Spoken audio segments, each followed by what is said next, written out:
Good day to everyone. Welcome to our Express News. I'm Samantha Gobind, and here with me is K2. Hi, K2. How are you doing? What's up, Samantha? I'm very well. How are you doing?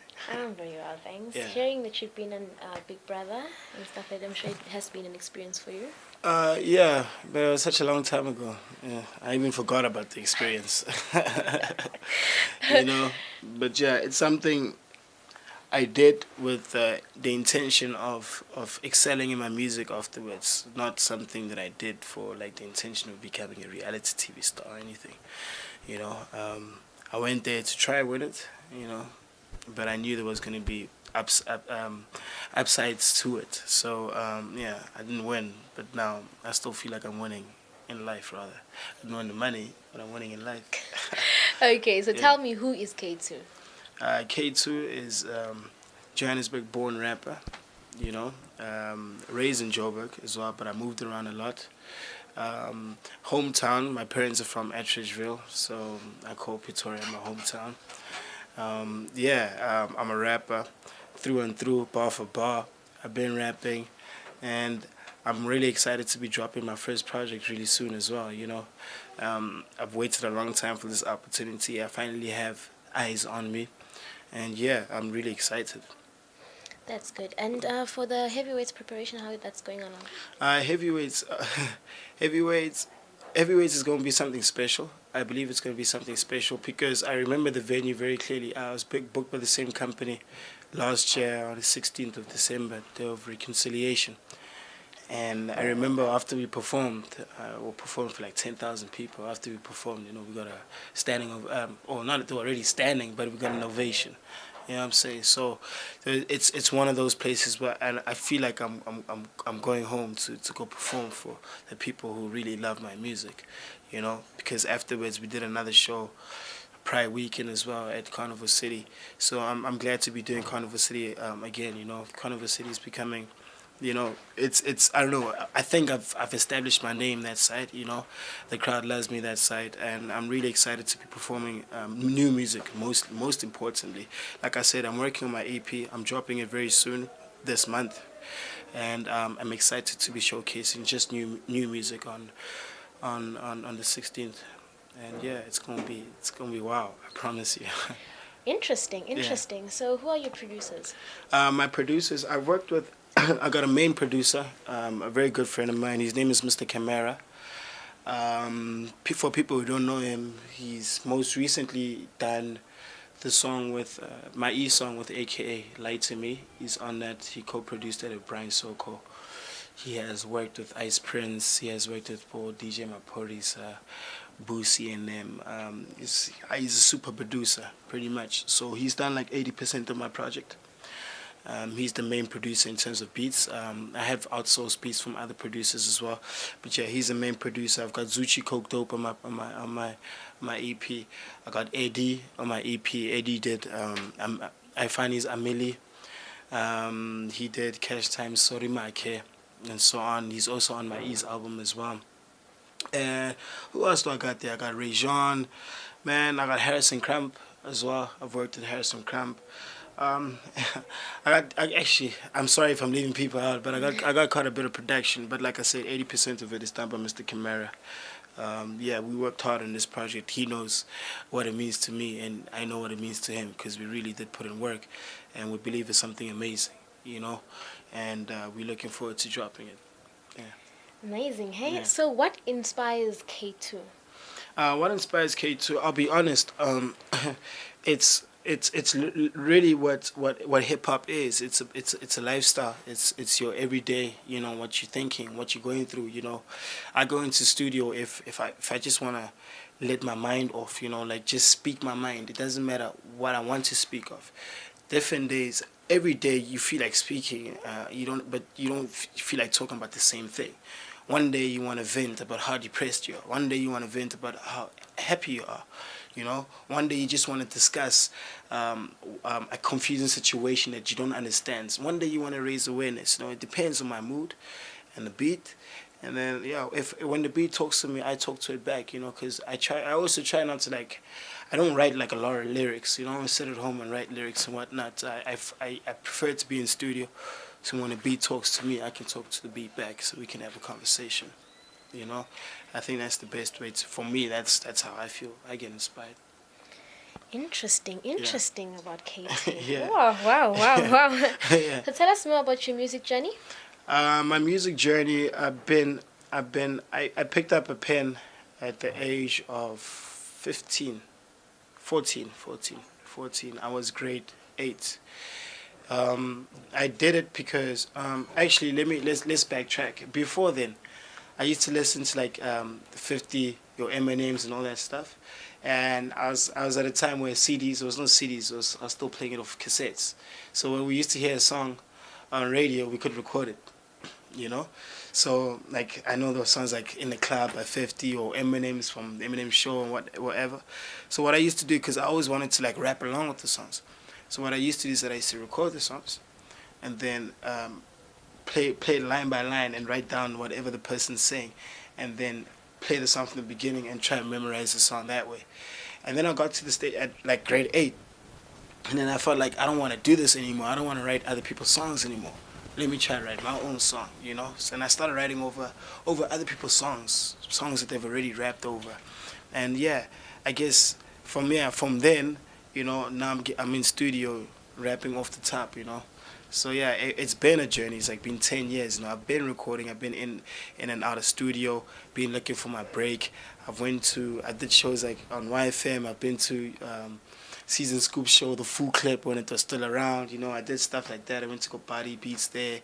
You know, I tried my part. You know, and yeah, now I'm finally here. You know, after 10 years of a struggle. Homie's about to drop his full project with an established super producer. You know. Because now, I worked hard enough to show people that I can box with the elites. Yeah. Amazing. Okay, so what is K2 working on now? K2's working on his EP. I have a name for the EP. This is an exclusive, by the way, in case y'all don't know. I've never mentioned the name of the EP. It's going to be called Water Relief. The EP is being scheduled to drop on the last day of this month, which is June. Like I said, this is an exclusive. I've been refraining from giving a date because my project is still with the sound engineer. But I'm going to make sure that it's ready by the end of the month because everybody's been waiting. I know my fans have been waiting. I've been dropping singles. I think now I'm ready to drop a full project, a project that I put a lot of heart into. I don't want to go into it. I let the music speak for itself. Okay, so let's talk about your hit single, Libero. What actually inspired you to write that song? My hometown inspired me to write that song back home. Go at Ridgeville. Like when we like, yo, you the man, you know, like you the man, you know, Rumita, the man Ginja, right? But then you get the man, then you get Chuck Norris level, the man. You know, where like nothing can stop you. So La Barra is that for us. It's like a black Chuck Norris. You know what I'm saying? So I know my homies call me that. I don't tell them to call me that. I call some of my homies that because some of them make me feel like I get my part with what they do. You know, it depends on what you do. So it's not specific on what you do. So now with this rap thing, La Barra sad. Okay. Flat. And when I did Big Brother, you know, I just threw that word around a lot, and I realized that people called me that, not just my boys, like everybody else is calling me that. So yeah, when I did it, you know, it was just a stamp, like nail in the coffin. Yeah, Wow. Okay. So I'd like to find out. Do you go to church? Do you have pets? Your favorite food? All right. I don't go to church. Not because I'm not religious. It's a choice, you know. I try to keep a relationship. I believe I am Christian. I believe in God. I try to pray every night. I try to pray before I eat. But I don't go to church. I'm not saying don't go to church, but I do go to church on days that I'm supposed to, like on Christmas, the Easters and such. But yeah, I guess I don't want to get into that. And then as for pets, like I'm not a pet. I'm not a pet kind of guy, man. I like a clean spot, you know, like a clean place with no dogs or cats taking a crap. You know, I'm not trying to clean up the, you know, so yeah, no, I don't do pets. Not that I mind pets, not that I'm scared of dogs or anything, but that's not my thing. What else? What, do you want to know some interesting facts? Well, I don't know, I like to watch movies. I really like to watch movies. And your favorite movie? I don't have a current favorite movie, but I have a current favorite. How would you call it? Not a series, but like Avengers. I like the whole I like the whole Avengers thing from the first one till now, including the Civil Wars. So most Marvel movies. I love these superhero movies. It's like the best. But yeah, DC sucks. Batman versus Superman was a terrible movie. I was so disappointed. But most of all, I'm pretty. I think I'm pretty see through. You know, my main focus is like I love my studio. That's me. I'm a guy that's always in studio, and if I'm not in studio, the things that I concentrate on in life is keeping a good relationship with the people that love me, making sure I'm doing good, making sure I'm productive, you know, making sure everybody's okay, and also making sure that I'm having a good time, you know, with whatever I do. You know, I'm living once, and I'm just trying to be. I'm a happy guy, man. You won't see me complain about much. Okay, so I'm gonna go in a bit deep now. A little bit deep. Alright. So are you seeing someone at the moment? Yeah. Brief us about that. I'm seeing someone. There's the brief. Okay. Okay, nothing further. Okay, since it's Youth Month, what would you tell your fans? Stay in school. Yeah, but for real, stay in school. I look.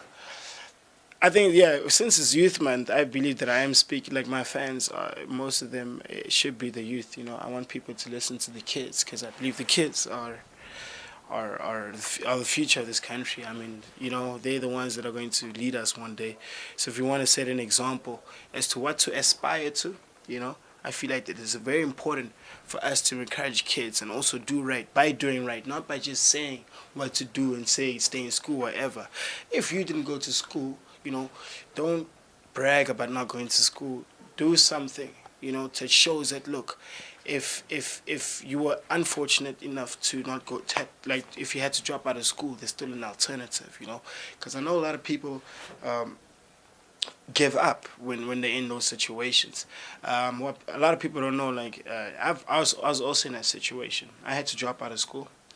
I stayed out of school for like 2-3 years, you know. I was ready to go. I dropped out of school in matric, you know. I mean, the worst time when I'm about to finish, I had to drop out of school simply because I couldn't afford my school fees and whatnot. But, you know, I didn't like beat myself up, you know. I tried to go look for a job. I was working as a promoter, you know, promoting alcohol, whatever, you know. Just trying to make myself some pocket money, keep it going, you know.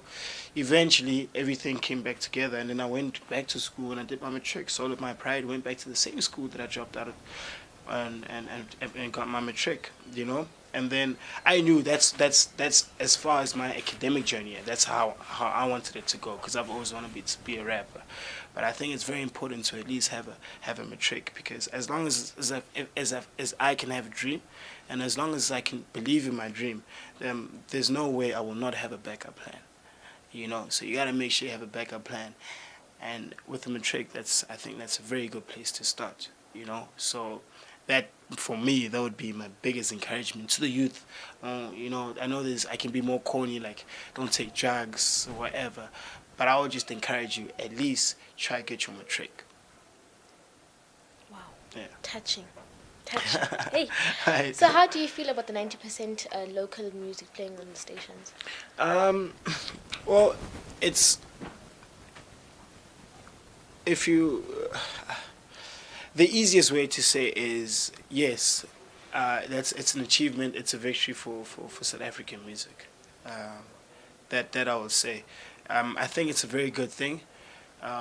Now people can actually make a career out of in their own country, rather more specifically, can make a career in their own country, and a proper stable career, whereas they can look and feel like a star. Because look, if you're a public figure and you're a star, you are looked at on TV like you're a star. You know, you're supposed to be a star and be treated like a star. So it's about damn time that we start being treated like stars and also being prioritized. You know, because there's a lot of history in South African music. There's so much that has been done. People have sold platinums. You got people like your Pitch Black Afros. He went platinum when platinum was not heard of. He was the first rapper to go platinum. And people are not talking about him no more now because before they were playing so much international music that there's not enough space to play him. Now we can hear him on radio again. You know what I'm saying? And even it also opens the gates for people to also for people to reinvest in their music careers, because I feel like a lot of people are giving up in South African music because they felt like the radio stations are not respecting their crafts. So I think it's a good opportunity to fall in love with making genuine South African music. Because yes, we do get inspired. I'm a hip hop artist. Hip hop didn't originate in this country, but yes, we do get inspired by genres from other countries. But it's very important that we add that mix, that little touch of African, or even if it's a big touch or little touch, but it's gotta feel like home. You don't wanna go play your music in America and it'll be like, yo, he sounds like another T.I. rather or something. It can be a familiar sound, but with a more African feeling that they will even notice. You know what I'm saying? And if we concentrate on trying to make good music like that, and I really think we can excel in any different genre, because I believe that some people have already figured that out. But in different genres like house, Black Coffee has figured that out. House is a global thing, but he is really big from South Africa because and all these international house DJs, they really they love him because he's figured out how to make that subtle South African feeling in house music, and make it so global, because I believe he really loves his music and he really concentrates on what message and what type of movements and what type of feeling he's trying to get from a global perspective, and he wants them to feel like, yo, if this is a South African guy playing this set and this is South African music and y'all gonna go crazy over it. If you look, I don't know, it depends on how big you want to be, and how further you want to take your career and how ambitious you want to be. I believe I want to go big. I'm not gonna go big.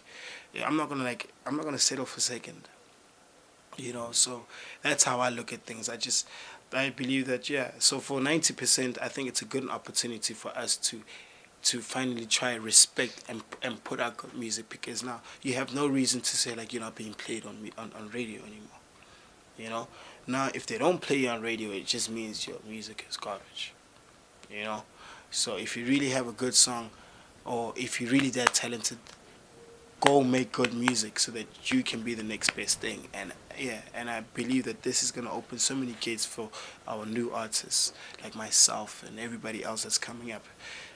We've seen the same faces for the past 10 years. It's time for new faces now. Very true, very true. I hear you've launched an online website. Tell me more about that. Yeah, I have. Oh, you guys have been doing your research. I launched an online platform because I believed in the digital world. I mean, there's one thing I did once. I was working with Slicker. I was releasing a song every Friday. I did 4 songs for 4 consecutive Fridays. So I dropped one song on a Friday. By the next week, it had 50,000 downloads. Then I dropped the next song. So in 1 week, one had 50,000 downloads. So I dropped 4 songs. And before the 4th week was up, we were already sitting on 300,000 downloads as a collective. So one of the songs was sitting on 100,000, one of them was sitting on 90,000, one of them was sitting on 60. And with the numbers that I saw I could be able to push online, I decided, I can try do this by myself, because I'm not a signed artist, by the way. There's a reason why I'm moving certain ways. I'm not a signed artist. I don't want to be a signed artist. I'm not looking for a record deal or anything. I've been raised as yo, man, it's if you want something, you gotta go get it yourself. If you want it the way you want it to be, then you gotta go get it yourself. So that's my plan. I know my plan, so I'm doing things by myself. So I launched this website so that people can be more in touch with my lifestyle, with me as a person, as K2, and my music, and also make it easily accessible. And yeah, man, and yeah, I'm actually quite excited to what's going to be coming from the website. After we drop the EP, we're probably going to drop the EP as an exclusive on the website, you know. Hopefully we don't crash it, because we've crashed a few sites already. Hopefully we don't crash it with the traffic. But yeah, I'm quite excited. Yeah. K2 World, it's my world. Yeah, what a relief. It's coming real soon, so yeah. Give us K2 in full. K2 in full. What do you mean K2 in full? Your names. Oh, my name. y'all want to know my government? Not gonna happen. Not gonna happen. We don't know. What if the feds are watching? Okay. Yeah, okay, no, we'll leave it as that. So if ever you'd have to take somebody out on a date, where would it be? Wow, you're asking me like a soft question. You should be asking like R&B singers questions like these, man. Okay. Yo, I try not to, man. I actually end up calling other people to ask, like, yo, I want to take my shorty somewhere special. Where can I take her? I don't know. I'm not a natural romantic. But one thing I can for sure tell you, that my partner, I want her to be happy. So every time I'm around her, I would like to see her smile, you know, because it makes me smile. So I would try make her smile. So I'd rather think of something at that time. You know, I can't be like, yo, take her to a fancy restaurant. I mean, like, it's easy to take someone to a fancy restaurant. It's easy to take someone to the movies or whatever. But you can try to be more spontaneous and be like, yo, let's go to Mahalisburg. We'll be back in 2 days. You know what I'm saying? You know, go find a spark or something. But yeah, man, like I said, I can't answer that question. I'm not an R&B singer. No. I'm not an R&B singer. Okay. So what are your marketing strategies? Wow, I don't know. Why? Do you feel like I'm marketed? How do you get yourself out there? I just doing me. Just doing me, making my music, releasing it. People love it. I can't complain, you know? People wonder, like, why is this guy everywhere? It's not like I force myself upon other people.